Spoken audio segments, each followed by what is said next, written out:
Oke guys, welcome to Daily Charting with Toshi, di mana kita akan daily chart your favorite cryptocurrencies. Oke, dalam 24 jam terakhir, cryptocurrency market kembali terkoreksi tipis sebesar 0,23%, dengan total market cap-nya mencapai 1,92 triliun US dollars. Dan kita bisa lihat untuk Bitcoin penurunan sebesar 0,78%, untuk Ethereum tipis 0,02%, lalu untuk BNB 0,84%, XRP 1,38%, dan seterusnya. Rata-rata kalau sampai ke koreksi pun tipis, nggak ada yang sampai, ya paling yang sampai 4% cukup besar itu paling efek saja. Yang lainnya cenderung oke lah, nggak terlalu gede ya. Jadi kurang lebih seperti itu, overall cenderung ke koreksi tipis. Nah, mungkin lebih penting adalah mengenai close daily dari Bitcoin. Nah, seperti yang itu sudah bahas sebelum-sebelumnya dan sudah kita tandain ya, ini adalah satu resisten bagi Bitcoin. Sudah 3 kali di daerah 44.467 dolar Bitcoin ketahan ya. Pertama pada tanggal 9 Februari dan 10 Februari, lalu pada tanggal 15 dan 16, sekarang ketahan lagi pada tanggal 1 Maret dan 2 Maret ya. Nah, jadi seperti itu. Berita bagusnya apa? Ada kemungkinan ya ini membuat pola inverted head and shoulders. Nah, buat yang bingung apa inverted head and shoulders, itu adalah head and shoulders yang kebalik. Artinya inverted adalah dibalik gitu. Nah, kita tahu head and shoulders adalah pola yang bearish. Nah, kalau dibalik berarti jadi pola apa?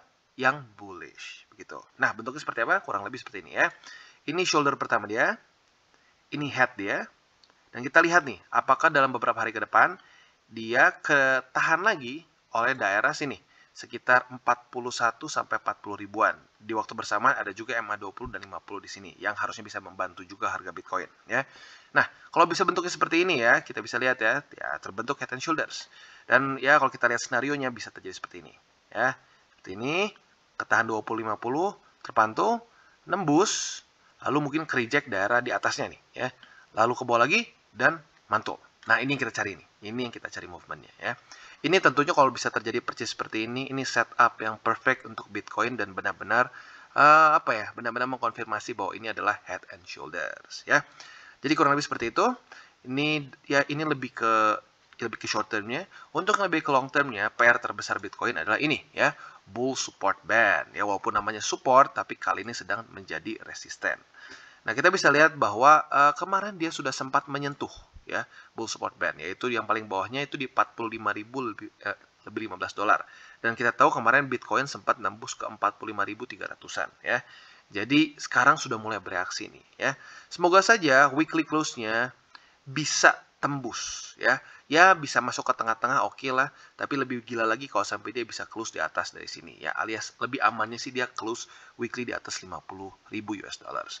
Kalau sudah seperti itu, ya, PR selanjutnya adalah saat dia udah naik ke sini, ya, kalau bisa ada lagi pump, lalu retest dan mempertahankan. Nah, ini yang penting sebenarnya ya. Untuk tembus sebenarnya bagus. Itu tentunya PR yang susah juga untuk Bitcoin ya.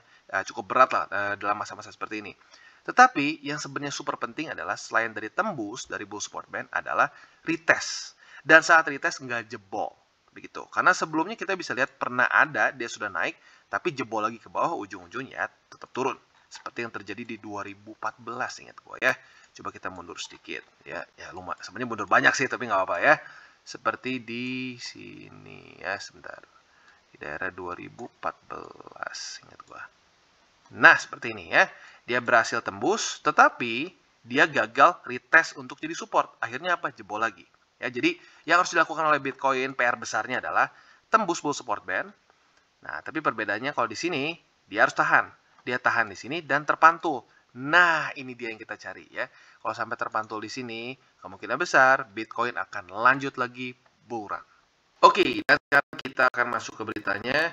Dan beritanya pada hari ini lebih ke the Fed yang akan tetap meningkatkan interest rate walaupun sekarang ada peperangan di Ukraina dan market terutama stocks ya atau saham-saham yang ngedrop ya. Nah, jadi kita akan langsung bahas masuk ke beritanya. Jadi seperti dengan judul ya, walaupun Rusia menginvasi Ukraina dan market dari saham ngedrop ya, kita bisa lihat nih dari indeks ya, seperti ini Nasdaq, lalu ini Dow Jones dan S&P 500 semua ngedrop karena invasi Rusia. The Fed tetap memutuskan untuk meningkatkan interest rate. Nah, jadi tetapi yang mungkin menjadi satu catatan adalah peningkatannya dikecilkan. Sini ya. Dia mempropose untuk peningkatan sebesar 1/4 poin ya, dibandingkan dengan setengah poin yang awalnya rencananya setengah poin ya. Nah, jadi artinya apa? Mungkin mereka tidak mau membuat market lebih parah lagi ya, dan kita tahu tentunya dengan peningkatan interest rate kemungkinan besar ya saham, cryptocurrency bisa tambah ngedrop lagi ya. Nah, lanjut lagi. Nah, kita bisa lihat bahwa ini tentunya bisa dinaikkan dengan lebih lagi ya, dibilang nih. The Fed is prepared to possibly lift rates more sharply, dia bilang. Nah, tentunya ini tergantung dengan perkembangan di Ukraina ya, dan other development seperti ya COVID dan lain-lain juga. Karena kalau sampai andaikan nih Ukraina tiba-tiba damai, lalu COVID semua turun, berubah dari pandemi menjadi endemi, ya mungkin saja the Fed melihatnya sudah cukup stabil sehingga rate-nya bisa naik lebih signifikan gitu ya. Tapi intinya apa? Powell sudah mengatakan bahwa inflation is too high ya, dan kita mengerti itu, dibilang ya. Buat yang nggak tahu siapa ini Powell, Powell ini adalah chairman dari the Fed ya. Nah, jadi artinya apa? Ya, dia menyadari bahwa inflasi memang sudah tinggi di Amerika Serikat. Dan tentunya dia juga mengatakan bahwa ini akan memakan waktu yang cukup lama untuk supaya bisa inflasi ini under control. Begitu ya. Lanjut lagi. Jadi kita bisa lihat juga yang naik yang terpengaruh dari peperangan ini dan juga ya COVID dan lain-lain ya. Itu bukan hanya saham dan kripto saja. Kita bisa lihat harga dari minyak dan gasolin juga ya cukup terpengaruh ya. Dan juga ini memperparah lagi supply chain secara ya internasional juga lah begitu ya. Dan otomatis juga stock markets juga turun ya, termasuk juga cryptocurrency markets. Nah, jadi kita bisa lihat bahwa walaupun despite dari itu semua ya, Powell merasakan bahwa sekarang masih tetap bisa dinaikkan, si interest rate-nya tetap bisa dinaikkan. Karena menurut dia ekonominya masih bisa withstand peningkatan tersebut. Gitu ya. Dan selanjutnya lagi, ini tuh tentunya akan menjadi satu dilema lah. Lagi-lagi ditekankan perang ini menjadi satu dilema. Karena kalau sampai perangnya terus-terusan seperti ini dan ya the Fed tetap menaikkan interest rate, ya kemungkinan besar akan ekonomi dari Amerika dan mungkin tumpah ke beberapa negara lain pun akan menjadi buruk gitu. Dan ya kita tentunya tahu bahwa peningkatan ini akan terjadi pada tanggal 15 dan 16 Maret. Dan seperti yang kita tahu juga, dulunya rencananya memang nih ya, some Fed official juga lebih setuju untuk setengah poin. Ya.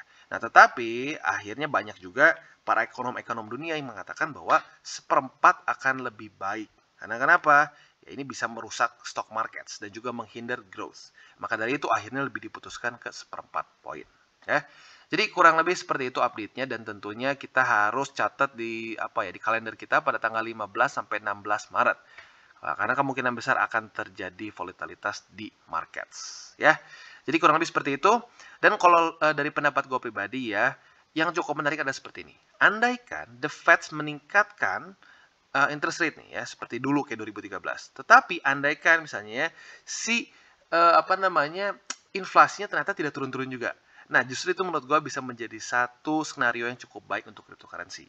Artinya orang bisa lama-lama lose trust, ya, lose faith terhadap the Feds. Dan mereka ingin keluar dari sistem the Feds dan juga perbankan dunia.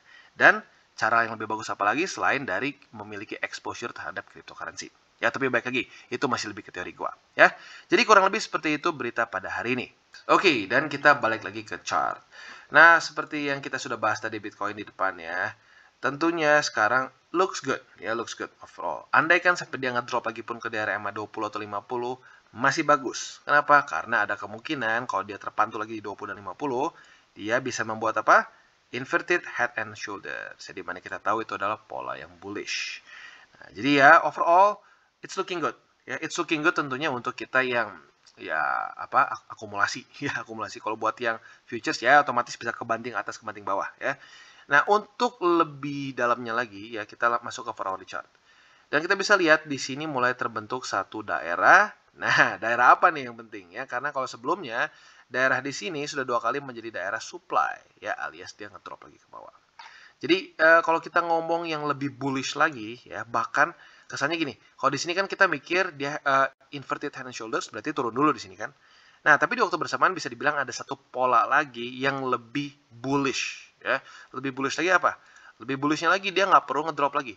Dia langsung ketahan oleh MA20 di 4 hourly chart dan tembus 2 resisten ini. Ya, jadi ini skenario bisa dibilang ya skenario kedua yang lebih bullish lagi, which is dia terpantul di sini ya. Karena kalau kita lihat dia cukup bertahan di daerah sini. Sebelum-sebelumnya kita bisa lihat bahwa MA20 sudah nempel di sini. Waktu daerah supply di sini dan di daerah sini dia juga sudah nempel, tapi dua-duanya jebol. Nah, untuk sekarang Bitcoin berhasil mempertahankan harganya tanpa MA20 ya. Nah, pertanyaannya apakah saat MA20 kena harga sini bisa memantulkan harga Bitcoin atau tidak? Nah, tentunya buat kalian yang mau ambil posisi kalau pantulan MA20 di 4-hourly chart, masuknya ke apa? Agresif, ya. Jadi kurang lebih seperti itu. Ini satu lagi scenario yang bullish untuk Bitcoin. Nah, kalau scenario bearishnya gimana ini, bro? Ya, otomatis scenario bearishnya adalah dia seperti ini ya. Dia drop tetapi close daily-nya di bawah dari 40.000 ya, di 39, di 38 ya. Which is artinya apa? Inverted head and shoulders-nya jadi nggak valid. Nah, kalau sudah seperti itu, iya siap-siap ya. 35.000, 30.000 bisa lagi terjadi ya. Tapi untuk sekarang ya kita lihat dulu apakah dia terpantul di 20 dan 50 di daily atau tidak. Atau kalau mau lebih bullish lagi, apakah jangan-jangan 20 bisa memukul harga Bitcoin naik ke atas. Kita lihat dalam beberapa jam ke depan. Oke, dan selanjutnya kita masuk ke AVAX. Untuk AVAX kita bisa lihat not bad ya, not bad. Walaupun kemarin dia mulai seperti kehabisan momentum ya, tetapi good newsnya apa? Dia nggak tembus MA20 di daily ya, jadi masih oke lah. Dan secara integrity dari struktur dia masih membuat high, higher low, higher high, dan sekarang ya technically speaking masih belum ada low-nya ya, tapi ya ada kemungkinan bisa ketahan oleh MA20. Nah, seiring dengan itu juga berarti di waktu bersamaan bagi kalian yang konservatif bisa pertimbangkan untuk tambah posisi AVAX kalian di MA20 di sini, atau bisa juga lebih konservatif antara di MA50 atau 200 gitu ya. Jadi untuk sekarang AVAX kurang lebih seperti itu untuk yang lebih konservatif. Dan di waktu bersamaan satu lagi juga ya, di daerah sini ya dia close daily di atas dari daerah $85 ya, which is ini adalah technically speaking ini adalah lower high ya, walaupun aneh bentuknya rada terlalu kecil, tapi tetap masih masuknya ke lower high. Nah, jadi dia mulai memecah struktur dari bearish yang sebelumnya gitu, momentum bearish yang sebelumnya ya. Jadi kurang lebih seperti itu untuk AVAX, dan kalau buat yang lebih agresif tentunya bisa ke 4-hourly chart dan bisa saja kalian pertimbangkan untuk ambil posisi apabila dia terpantul di MA200 di 4-hourly chart ya. Jadi kurang lebih seperti itu untuk AVAX, quite simple. Dan ya baik lagi. Mungkin yang lebih sangat penting adalah pada hari ini, apakah 20 bisa menahan harga AVAX atau tidak. Kalau bisa, itu pertanda yang sangat bagus untuk AVAX ya. Dan selain dari itu juga mumpung kita baru mulai, gue ingetin sekali lagi bahwa DCWT ini bukanlah financial advice. Itu yang pertama. Yang kedua, ini bukanlah bagi-bagi sinyal gratis. Tujuannya adalah untuk membiasakan para subscriber gue untuk bisa charting. Oke, dan selanjutnya Phantom. Nah, untuk Phantom, akhirnya dia breakout juga ya. Dia sepertinya menemukan support di MA20 di daily, dan kemarin akhirnya breakout menembus MA200 dan resisten di $1.95 di waktu bersamaan. Jadi, 2 PR dia selesaikan dalam sehari ya. Walaupun sekarang dia sudah lagi retest lagi $1.95 dan juga sepertinya bentar lagi mau kena MA200, tapi nggak apa-apa, that's good. Justru ini bisa menjadi peluang bagi kita yang sudah menunggu break up dari Phantom ya. Jadi untuk sekarang kita bisa saja pertimbangkan pasang buy limit di MA200 ya, yaitu di $1.90 untuk kita yang ingin mulai averaging Phantom. Nah, pada hari ini uniknya yang agresif dan yang yang lebih konservatif bisa dibilang kayaknya lebih baik sama di daily ya, karena kalau kita bisa lihat di 4-hourly-nya pun masih seperti ini ya. Jadi ya buat kalian yang ingin pertimbangkan untuk tambah lagi posisi di Phantom, bisa pertimbangkan di daerah $1.90 gitu ya. Jadi untuk Phantom kurang lebih seperti itu, dan tentunya PR besarnya dia pada hari ini adalah mempertahankan 200. Kemarin udah tembus nih ya, itu bagus ya, bisa break up itu bagus. Tetapi menurut gua arguably yang lebih penting adalah bukan break up-nya, tapi adalah dia bisa konfirmasi bahwa ini berubah menjadi support. Tadinya resisten ya, berubah menjadi support. Itu menurut gua yang lebih penting ya. Jadi kita lihat dalam 20 jam lagi, apakah dia bisa close di atas dari 200 atau malah jebol lagi ke bawah. Kalau jebol lagi ke bawah ya PR-nya ngulang lagi ya. Jadi kurang lebih seperti itu untuk Phantom. Oke, dan selanjutnya Solana ya. Jadi sepertinya Solana seperti yang kita bahas kemarin ya, sayangnya dia ke skenario yang lebih bearish. Jadi dia kita bisa lihat dengan sangat jelas sekali ke reject oleh MA50 yang berkonfluence dengan $105, which is ini adalah struktur resisten. Terakhir kali Solana ngepump, ya bukan ngepump lah, rally lah lebih tepatnya ya. Rally pada tanggal 14 Februari dan 15 Februari dia ke reject oleh daerah sini. Dan lagi-lagi ternyata ini menjadi satu resisten yang cukup menyebalkan ya. Jadi untuk sekarang Solana masih lebih ke daerah wait and see lagi seperti kemarin ya. Dia masih belum bisa menembus resisten ini ya. Jadi untuk sekarang gue pribadi sih lebih ketunggu dulu sampai dia bisa menembus MA50 dan $105 ya. Kalau sudah dia bisa trading di atas dari sini, nah apalagi sudah bisa menembus daerah sini ya, daerah $118, artinya sangat bagus. Kenapa? Karena strukturnya mulai berubah ya, dan price range-nya otomatis juga ikutan berubah ya. Jadi kurang lebih seperti itu untuk Solana. Kalau gue pribadi masih wait and see. Mungkin kalau kalian yang tetap pengen akumulasi Solana bisa pertimbangkan di MA20 di daily ya, which is di $93 lebih 40 sen. Tapi ya dibilang bagus banget sih ya enggak juga. Tapi ini lebih ke buat orang yang nggak apa-apa bro, gue pengen tetap averaging ya, boleh di daerah sini ya. Dan otomatis untuk yang lebih agresif ya direm dulu lah gitu. Walaupun ya baik lagi, kalau lu agresif sebenarnya technically bisa aja lu beli di 200. Tapi kan sebenarnya udah kena kemarin di sini kalau lu averaging ya. Jadi kalau lu udah averaging sebelumnya di daerah 200, jangan terus-terusan ya. Jadi kurang lebih seperti itu untuk Solana, dan sekalian juga ya, mungkin yang bisa menyelamatkan lagi Solana adalah MA20 di sini. Semoga saja MA20 di 4 hour chart bisa golden cross dan membuat harga dari Solana melambung lagi ke atas dan bisa close daily di atas $105 ya. Jadi kurang lebih seperti itu. Oke, dan selanjutnya Luna ya. Ini Luna emang ngakak ya, kadang-kadang ngeliat Luna ini luar biasa sekali. Secara momentum dia seperti nggak mau turun-turun. Dan apa namanya, bisa dibilang ya, baik lagi kalau teori gua itu lebih karena ke anchor. Anchornya sekarang banyak demand, otomatis itu juga akan mempengaruhi Luna secara overall karena itu ada di ekosistem dia ya. Nah, untuk sekarang walaupun technically speaking dia tembus ya, kita bisa lihat resisten di sini ya, alias di daerah sini, which is itu adalah struktur ya. Dia tembus technically, tapi tipis banget. Jadi kita bisa lihat resistennya di $91 lebih 62 sen. Dia kemarin close-nya itu di $92 lebih 29 sen. Ya, jadi close tipis. Nah, jadi sebenarnya ada arguable. Apakah ini benar-benar dia taklukkan atau tidak? Nah, itu tentunya harus kita lihat nanti dari close daily hari ini. Kalau dia close daily mulai di atas dari sini, apalagi signifikan di atas ini, misalnya dia close di 96, mungkin ya di 96 lah ya, yang lebih make sense ya. Close di 96. Nah, itu artinya apa? Momentum Luna memang gila ya. Dia bisa kemungkinan lanjut lagi ke atas. Dan tentunya kalau kita lihat, bisa dibilang yang mempertahankan harga Luna itu sekarang lebih ke di 4 hour chart ya.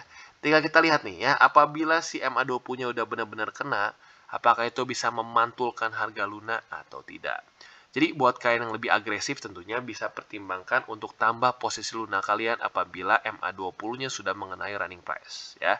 Kalau sekarang sih ada di sekitar $87 ya. Tinggal kita lihat apakah dia bisa mantul di sini atau tidak.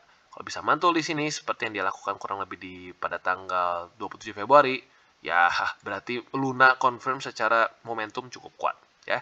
Dan tentunya kita bisa lihat Luna semakin dekat terhadap all time high dia. Ya cuma tinggal berapa persen nih? Kita coba cek ya. Dari posisi sekarang ke all time high ya.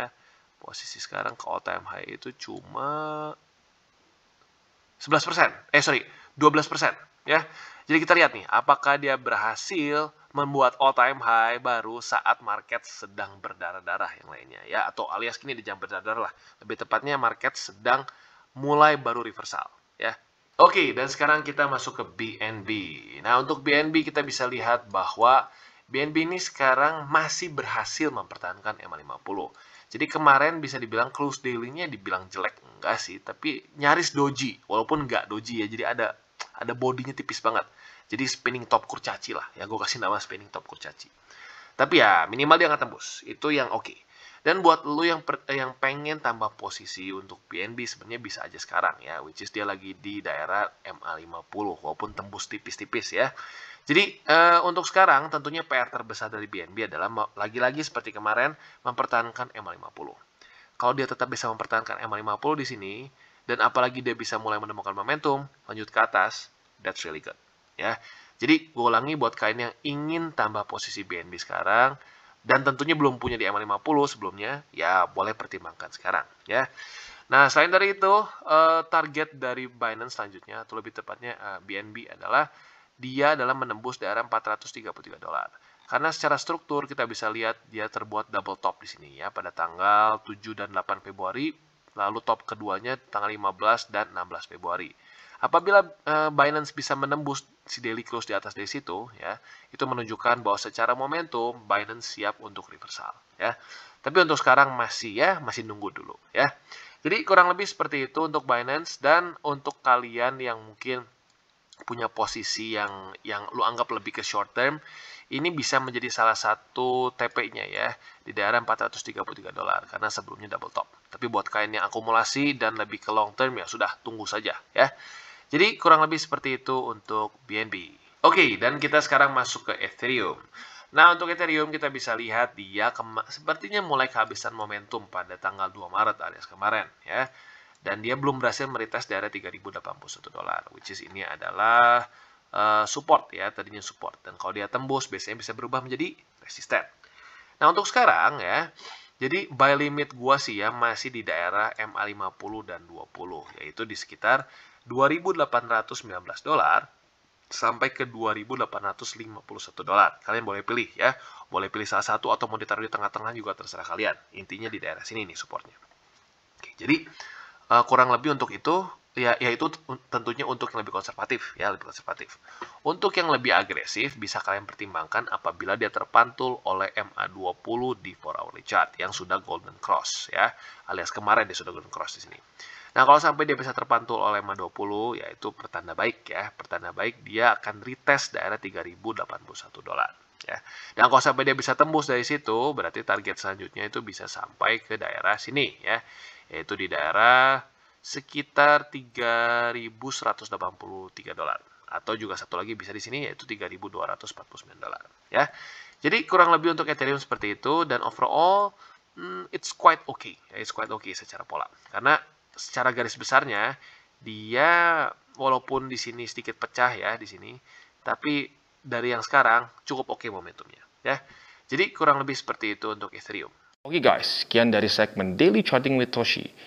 Apabila segmen ini bermanfaat, boleh share dengan teman-teman, dan jangan lupa untuk like, subscribe, klik the bell icon, dan see you on the next videos.